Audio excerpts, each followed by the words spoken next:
Hello दोस्तों, स्वागत है आपका मेरे इस यूट्यूब चैनल STR एकेडमी पर, जहां पर हम BSc के सभी सेमेस्टर के लिए जूलॉजी और बॉटनी पढ़ते हैं।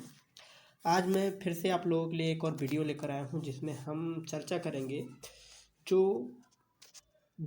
Fungal disease rust of wheat है उसके बारे में चर्चा करेंगे, और इसके कॉजल ऑर्गेनिज्म के बारे में चर्चा करेंगे, उसकी लाइफ साइकिल देखेंगे और इसके जो कंट्रोल करने के जो भी तरीके हैं उसके बारे में भी चर्चा करेंगे। तो चलिए शुरू करते हैं। Rust of beet. Rust of beet is a fungal disease. ये फंगल डिजीज है, ये तो हम पहले से जानते हैं। Affect beet, barley, rice, stem, leaf grains. मतलब कि ये पहले तो बीट की क्या करता है, बीट में अफेक्ट करता है, बार्ले करता है, बार्ले आप लोग जानते होंगे, राइस में करता है, बार्ले मतलब बाजरा। Infection can lead the 20% yield loss. कोई भी डिजीज होगी तो ईल्ड लॉस होना लाजमी है, ईल्ड लॉस होती ही है। तो 20% तक ईल्ड लॉस हो जाती है अगर रस्ट डिजीज हो जाता है। बीट में, राइस में, बार्ले किसी में भी होगा तो लगभग 20% से ज़्यादा ही लॉस हो जाती है। ईल्ड मतलब होता है उपज। आगे है the cause serious epidemic disease in north America, Mexico, south America. In India it is a seasonable. ये कह रहा है, ऐसे समझिए कि जो ये है ये एपिडेमिक डिजीज है। हम लोग बहुत, जब कोरोना का टाइम था तो हम लोगों ने बहुत बार सुना था पैंडमिक वर्ड बहुत ज़्यादा यूज किया जाता था। तो जो एपिडेमिक होता है वो थोड़ा स्पेसिफिक एरिया यानी एक रिस्ट्रिक्टेड एरिया में फैलने वाला डिजीज होता है। मतलब कि जो बहुत छोटे एरिया में फैला है, बहुत ज़्यादा स्केल में नहीं फैला। लेकिन जो पैंडमिक डिजीज होते हैं वो पूरे कंट्री में फैले होते हैं, या फिर पूरे वर्ल्ड में फैले होते हैं, या फिर किसी बहुत ज़्यादा बड़े रीजन में फैले होते हैं, उन्हें कहा जाता है पैंडमिक। लेकिन एपिडेमिक उन्हें कहा जाता है जो थोड़े से रीजन में फैले होते हैं। जैसे कि ये डिजीज़ नॉर्थ अमेरिका, मैक्सिको और साउथ अमेरिका जैसे रीजन्स में फैलती है, और इंडिया में भी ये थोड़ा सीजनेबल है, यहाँ भी फैलती है। अब इसके जो कॉजल ऑर्गेनिज्म है उसके बारे में चर्चा करें तो कॉजल ऑर्गेनिज्म में पहले दे रहा है Puccinia graminis tritici. Puccinia graminis tritici. Puccinia graminis क्या है? एक फंजाई है, और पक्सिनिया एक फंजाई है। ग्रेमिनिस इसकी जो ग्रेमिनिस ट्रिप्सी है स्पीसीज है। अब ग्रेमिनिस ट्रिप्सी जो ब्लैक रस्ट करती है, किसमें? बीट में ब्लैक रस्ट काज करती है गेहूं में। उनकी पत्तियों को क्या करती है, मेजरली इफेक्ट करती है। अब बहुत सारी और भी कॉजल पक्सिनिया की स्पीसीज हैं जो कि अलग अलग डिजीज कॉज करती हैं, जिसमें दिया गया है Puccinia striiformis cause the streak and yellow rust, जो स्ट्रीक और येलो रस्ट कॉज करती है। पक्सिनिया रिकॉन्डिटा ट्रिट्सी है, रिकॉन्डिटा ट्रिट्सी जो कि कॉज करता है लीफ या ऑरेंज रस्ट यानी ब्राउन रस्ट, जिसे भी कहा जाता है, वो भी कॉज करता है क्या? Brown rust. तो ब्राउन रस्ट कॉज करने के लिए कौन जिम्मेदार होगा? Puccinia recondita tritici. और कई सारी स्पीसीज हैं जो कि कैसे, अगर इन फिगर में देखना चाहें तो इधर आप देख सकते हैं कि कैसे ये लीफ जो वीट की होती है उस पर पैचेज बनाता है। इधर देखिए आप, इधर ये पैच बना, ये पैच जैसे अगर लीफ होगी, यहाँ पे ऐसे लीफ है, अगर मान लेते हैं ये लीफ है ऐसे, और लीफ पे ऐसे साइड साइड में पैचेज बनाता है, यहाँ पे ऐसे पैचेज बनाएगा। पक्सिनिया हेट्रोइसियस क्या है? ऑर्गेनिज्म है। इसकी जो लाइफ साइकिल है एक प्लांट पर नहीं पूरी होती है। इसकी लाइफ साइकिल पूरी होने के लिए 2 प्लांट्स की आवश्यकता होती है, जैसे कि एक बीट है और दूसरा बारबेरिस प्लांट होती है। तो अगर हम ज़्यादा ध्यान हम किस पे दे रहे हैं? ब्लैक रस्ट पर।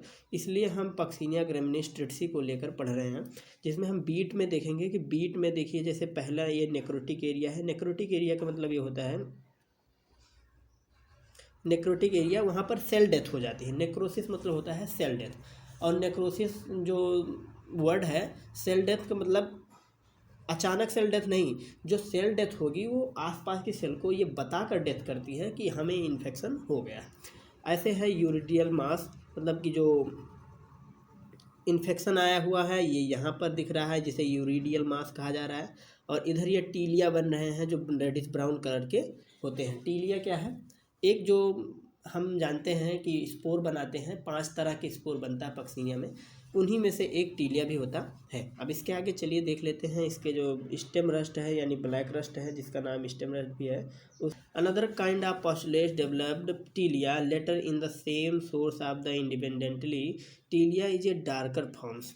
इसमें कह रहा है कि जो ब्लैक स्टेम रस्ट है ये टीलिया से ज़्यादातर इन्फेक्ट होता है। डायरेक्ट इन्फेक्ट किससे होगा? टीलिया से इन्फेक्ट होगा। और टीलिया के जो बहुत सारे फॉर्म्स हैं, टीलिया क्या होता है, डार्कर फॉर्म बनाता है। डार्कर मतलब कि बहुत ज़्यादा गाढ़ा रंग का होगा और brown to almost black colour का होगा। यानी ये कह भी रहा है कि ब्राउन कलर का होगा या तो डार्क कलर में या तो फिर ब्लैक कलर का होगा, मतलब ब्राउन से ब्लैक कलर के बीच में वेरी करेगा। Number of physical change are brought about by the rust infection. और जितना भी फिजिकल चेंज हो रहा है बीट के अंदर वो सब किसके इन्फेक्शन की वजह से ही होगा? Rust infection. इसमें देखिए ये यूरिडिया दिखाया गया है कि बीट के जो लीफ है उस पर इन्फेक्शन कर रहा है। इलांगेटेड रेडिश ब्राउन पास्चुलेट्स, जो रेडिश ब्राउन पास्चुलेट्स है उसे दिखाया गया है, इधर देख सकते हैं आप सब। इसके आगे देखिए, इसके आगे दिया है लाइफ साइकिल ऑफ पक्सीनिया ट्रिट्सी ग्रामिनीस ट्रिट्सी। तो ये मैंने पहले ही बताया था, ये हेट्रोइसियस है। हेट्रोइसियस मतलब होता है कि ऐसे ऑर्गेनिजम्स जो अपनी लाइफ साइकिल एक होस्ट में नहीं पूरा कर पाते, उनके लिए 2 होस्ट की आवश्यकता होती है, तो उन्हें कहा जाता है हेट्रोइसियस। ऐसे ऑटोइसियस होते हैं, सॉरी मोनोइसियस होते हैं, जिनकी लाइफ साइकिल एक ही जगह पूरी हो जाती है। लेकिन जो हेट्रोइसियस हैं उनकी लाइफ साइकिल के लिए उनको 2 ऑर्गेनिजम्स की आवश्यकता होती है।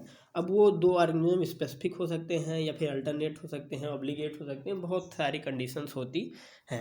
इसमें कह रहा है rust that life cycle is complete in 2 host, ये तो हम जानते ही हैं। It is the spread via airborne spores. Airborne spore से ये फैलेगा, मतलब कि हवा के द्वारा फैलता है। 5 types of spore are found in life cycle. अब ये इसमें बता भी रहा है कि जो 5 तरह के स्पोर्स हैं ये इसकी पूरी लाइफ साइकिल में पाए जाते हैं। यूरिडियोस्पोर, टीलियोस्पोर, बेसिडियोस्पोर, पिकनियोस्पोर और एसियोस्पोर। जो यूरिडो और टीलियोस्पोर है ये बीट में डेवलप होता है। जो लास्ट के 3 स्पोर हैं, बेसिडियो, पिकनियो और एसियो, ये तीनों डेवलप होते हैं अल्टरनेट होस्ट यानी बारबेरिस वल्गैरिस। बारबेरिस वल्गैरिस क्या है? ये माउंटेन पे पाया जाने वाला प्लांट है। The germination process require the moisture and work best 100% humidity. मतलब ये है कि जो जर्मिनेशन प्रोसेस है, स्पोर जर्मिनेट कब करेगा? स्पोर तभी जर्मिनेट करेगा जब टेम्परेचर क्या होगा, इनके फेवरेबल होगा और जो ह्यूमिडिटी होगी वो लगभग 100% बढ़िया होगी। अच्छी ह्यूमिडिटी होगी तभी ये बढ़िया से स्पोर जर्मिनेट करेगा। और अगर बढ़िया से जर्मिनेशन चाहिए तो ह्यूमिडिटी अच्छी होनी चाहिए। ऑप्टिमम टेम्परेचर यहाँ दे रहा है 15 से 20 डिग्री सेल्सियस होना चाहिए, वो हर स्पोरुलेशन के लिए यही होता है। Beet plant appear completely symptomatic. अगर ऐसी टेम्परेचर और मॉइस्चर मिल गया तो पूरा बीट प्लांट अपना सिम्टम दिखा देगा। इधर कुछ फिगर बनाया गया है, इधर ये देख सकते हैं, इधर ये स्पोर बनाया गया है और इधर भी ये देखिए स्पाइन है, स्टाक है, स्पाइन है, स्टाक। उसके बाद इधर वाले फिगर में बनाया गया है टीलियो स्पोर और इधर वाले फिगर में क्या है? यूरिडियो स्पोर, सिंगल सेल, जिसमें 4 मतलब जर्म पोर है। जो जर्म पोर है क्या है? जर्म पोर है 4, ये गलती से लिख गया है। और इसके नीचे वाली जो फिगर है इसमें टीलियो स्पोर बना है। क्या बना है? टीलियो स्पोर। देखिए दोनों साइड में टीलियो स्पोर बनाया गया है। और ये क्या है? मतलब ये मेरिस्टेम है, जो प्लांट है उसका मेरिस्टेम है, उसकी सेल्स हैं। ये दिखाया गया होस्ट एपिडर्मिस, जो एपिडर्मिस यानी कि जो लीफ है उसकी साइड में जो एपिडर्मिस है उसको दिखाया गया। उसके अंदर जो इन्फेक्शन करके बैठा है टीलियो स्पोर, इसका फिगर ये दिखाया गया। अब इसके नीचे है इधर ये जो बारबेरिस वल्गैरिस है उसकी लीफ पर दिखाया गया है कि कैसे एसियोस्पोर, पिकनियोस्पोर कैसे जर्मिनेट करते हैं, कैसे बनते हैं। लेटर चेंज देखिए, ये एसियोस्पोर बन रहा है, इधर पिकनियोस्पोर है, मतलब पिकनियोस्पोर चेंज होता है किसमें? एसियोस्पोर में। उसके बाद इधर बेसिडियोस्पोर बन रहा है। बेसिडियोस्पोर का बनना देख सकते हैं आप, 4 जगह ये बेसिडियोस्पोर बना हुआ है। किसके ऊपर बना है? ये बारबेरिस वल्गैरिस प्लांट पर बना हुआ है। आगे है इधर पढ़ेंगे तो basidiospores infect the alternate host बारबेरिस vulgaris. ये तो हम जानते हैं बारबेरिस वल्गैरिस अल्टरनेट होस्ट को इन्फेक्ट करता है। क्या? बेसिडियोस्पोर इन्फेक्ट करता है। और बेसिडियोस्पोर बन के कहाँ से आया है? बीट से बन के आया है। बीट में लास्ट में बेसिडियोस्पोर बना था, उसके बाद वो बेसिडियोस्पोर एयर में उड़ जाएगा और अगर वो बारबेरिस प्लांट पे पहुंच गया तो वहाँ पर जर्मिनेट करेगा। On germination the give rise to the haploid mycelia, और जहाँ वहाँ पे जब पहुँच जाएगा तो जर्मिनेशन में हैप्लॉइड माइसीलिया बनाएगा inside barberry leaf, barberry leaf के अंदर स्पेशल स्ट्रक्चर कॉल्ड पिकनिया, और जो स्ट्रक्चर बनता है उसे पिकनिया कहा जाता है। एक स्पेशल स्ट्रक्चर जो सिंगल हाइफी का बनाएगा हैप्लॉइड हाइफी का, उसे पिकनिया कहते हैं। अब पिकनिया क्या है इसके बारे में पढ़ेंगे। जो पांचों स्पोर हैं लगभग उनके बारे में हम लोग पढ़ लेंगे। तो जो पिकनिया होता है वो क्या होता है, फ्लास से स्ट्रक्चर होता है जो अपर लीफ के अपर सरफेस पे पाया जाएगा। Sexual fusion occur with the spermatia and flask hyphae of अपोजिस्टन, जहाँ पर भी सेक्सुअल रिप्रोडक्शन होगा वहाँ पर स्पर्म ओवा ये सब चीज़ें आपको दिखाई ही देंगी। तो ये स्पर्मेसिया जिसे कहा जा रहा है, ये बेसिकली क्या होता है, स्पर्म होता है जो कि मेल गैमीट होता है, जो फ्लास्क शेप का होता है, और ये जो इसकी हाइफी है अपोजिट स्टैंड पर होती है। As a result dikaryon mycelia develop that is another kind of spore are develop called aeciospore. ये क्या आया था, हैप्लॉइड आया था। पिकनियोस्पोर क्या था, हैप्लॉइड था, लेकिन यहाँ पर आकर जब ये फर्टिलाइजेशन कर देगा, स्पर्म और ओवा मिलके दो चीज़ें आए फर्टिलाइजेशन करेंगे तो यहाँ पर क्या बनेगा, एक डाई कैरियन बनेगा। डाई कैरियन का मतलब होता है, डाई मतलब दो, कैरियन मतलब होता है न्यूक्लियस। तो दो न्यूक्लियस एक साथ जब मिल जाएंगे तो ये क्या बन जाएगा, डिप्लॉयड हो जाएगा ये, यानी कि क्या हो जाएगा, 2n हो जाएगा। अब 2n हो गया तो ये एसियोस्पोर क्या कहलाएगा, हैप्लॉयड कहलाएगा, सॉरी डिप्लॉयड कहलाएगा। क्या कहलाएगा, डिप्लॉयड कहलाएगा। तो एसियोस्पोर के बारे में भी थोड़ा देख लेते हैं। एसियोस्पोर में कह रहा है येलो कप शेप है, रिसेप्टिकल्स है, कंटेन चेन ऑफ द एसियोस्पोर्स। जो एसियोस्पोर्स होंगे वो किस में होंगे, चेन में होंगे। एसियोस्पोर्स यहाँ चेन में दिखेंगे। और एसियोस्पोर्स हैज 6 जर्म स्पोर्स, इसके पास कितने जर्म स्पोर होंगे, 6 जर्म स्पोर होंगे। And it infect again beet and start cycle, और वहाँ से ये उड़ के आएगा, बीट को इन्फेक्ट करेगा, ये साइकिल को क्या करेगा, फिर से स्टार्ट करेगा। मतलब ये यहाँ से अभी अब मैं साइकिल पूरा बढ़िया से समझा देता हूँ कि माइसीलियम जो इसका था बेसिडियो स्पोर था। बेसिडियो स्पोर कहाँ पहुँचा, बारबेरिस वल्गैरिस पर, वहाँ पर एसियोस्पोर बनाया। अब एसियोस्पोर फिर वापस आके किसको इन्फेक्ट करेगा, बीट को इन्फेक्ट करेगा। अब बीट फिर बनाएगा बेसिडियोस्पोर और वो बारबेरिस वल्गैरिस पर जाएगा और फिर ये क्या बनाएगा, एसियोस्पोर बनाएगा। इसके आगे बढ़िया से लाइफ साइकिल मैंने दिखाई है, इधर आप देख सकते हैं। थोड़ा छोटा करना पड़ेगा इसको, ये देखिए। तब देखिए पहले यूरिडोस्पोर बना। यूरिडोस्पोर क्या हुआ, विंड और रेन के थ्रू क्या हुआ, बाहर फैल गया। अब बाहर जब फैलेगा तो स्टोमेटल पे पेनिट्रेशन करेगा, जो क्या बनाएगा, यूरिडिया बनाएगा। जाकर स्टोमेटा में, लीफ की स्टोमेटा में जाएगा, वहाँ पेनिट्रेट करेगा, वहाँ बनाएगा यूरिडिया। यूरिडिया से बनेगा टेलिया यानी टेलिटोस्पोर, और जो मैच्योरिंग बीट किस में बनेगा, मैच्योर बीट जो होते हैं उनमें बनेगा। मैच्योर बीट में बना, उसके बाद वो टीलियोस्पोर जर्मिनेशन करते हुए क्या बनाएगा, स्पर्मेटोगोनिया बनाएगा। एंड स्पर्मेटोगोनिया जो प्रोफेसिया है ये डाइकैरियोनिक माइसीलियम बनाता है, और वो डाइकैरियोनिक माइसीलियम किसका होता है, एसियोस्पोर का होता है। एसियोस्पोर मतलब इसमें जो साइकिल भी दिखाई गई है, इसमें आप देख सकते हैं कि इधर वाली जो साइकिल है, ये जो लाइन में डॉट डॉट डाली गई हैं, इधर वाली साइकिल बीट में चलती है और इधर वाली बारबेरिस वल्गैरिस में चलती है। बारबेरिस वल्गैरिस में चलती है। इधर आप साफ साफ मैं बता दूं कि जो स्टोमेटा का पेनिट्रेशन होता है, यूरिडिया बनता है और बेसिडिया बनता है। ये किस में बनता है, बीट में बनता है। किस में बनता है, बीट में। और जो बारबेरिस वल्गैरिस प्लांट है उसमें बनेगा एसियोस्पोर और टीलियोस्पोर, और एसियोस्पोर टीलियोस्पोर से फिर बनेगा यूरिडोस्पोर। अब ये इसके बाद हम लोग पढ़ लेते हैं इसके कंट्रोल के बारे में। तो जो कंट्रोल है वो लगभग हर एक डिजीज में लगभग सेम होता है, क्योंकि ज़्यादा अंतर नहीं पड़ता। कुछ स्पेसिफिक जो दवाइयाँ हैं उन्हीं के यूज जो होते हैं वही थोड़ा डिफरेंट होते हैं, बाकी लगभग चीज़ें क्या होती हैं, सेम होती हैं। कंट्रोल में कह रहा है various methods major available for the controlling beet rust. बहुत सारे मेथड हैं जो अवेलेबल हैं। ग्रोइंग रेजिस्टेंट वैरायटी, अब हर एक डिजीज कंट्रोल के लिए रेजिस्टेंट वैरायटी तो चाहिए ही चाहिए, ये बेस्ट तरीका है।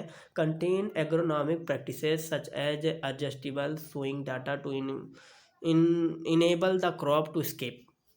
ऐसे कह रहा है कि जो एग्रोनॉमिक प्रैक्टिस है कि ऐसे एडजस्ट करो टाइम को कि जो डिजीज़ होता है, जिसकी फेवरेबल कंडीशन होती है, वो उस टाइम पे आए ही नहीं।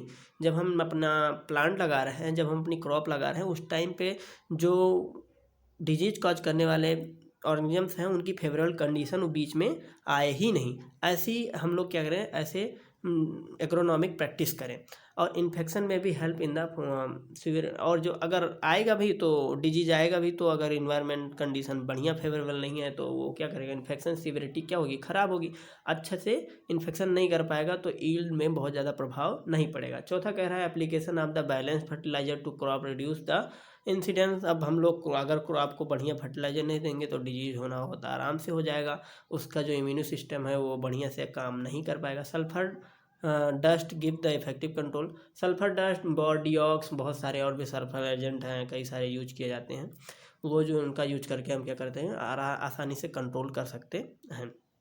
बस कंट्रोल में इतना ही था। बहुत सारी और भी चीज़ें, क्रॉप रोटेशन करते हैं और भी बहुत सारी चीज़ें जो आप अपने मन से सोच सकते हैं। क्रॉप रोटेशन करते हैं, इरिगेशन करते हुए ध्यान रखते हैं, बायो फर्टिलाइजर देते हुए ध्यान रखते हैं। तो यही सब चीज़ें हैं। बाकी आज के लिए बस इतना ही। आज पक्सिनिया ग्रेमिनीस से होने वाली डिजीज़ के बारे में हमने पढ़ लिया। ब्लैक रस्ट जो बीट में होता है, ये काफ़ी इंपॉर्टेंट है बीएससी के एग्जाम्स में, बीएससी फर्स्ट सेमेस्टर के एग्जाम्स में बहुत ज़्यादा इंपॉर्टेंट है।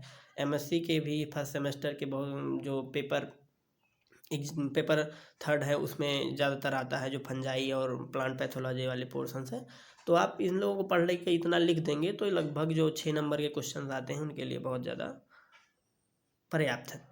तो आज के लिए इतना ही, धन्यवाद।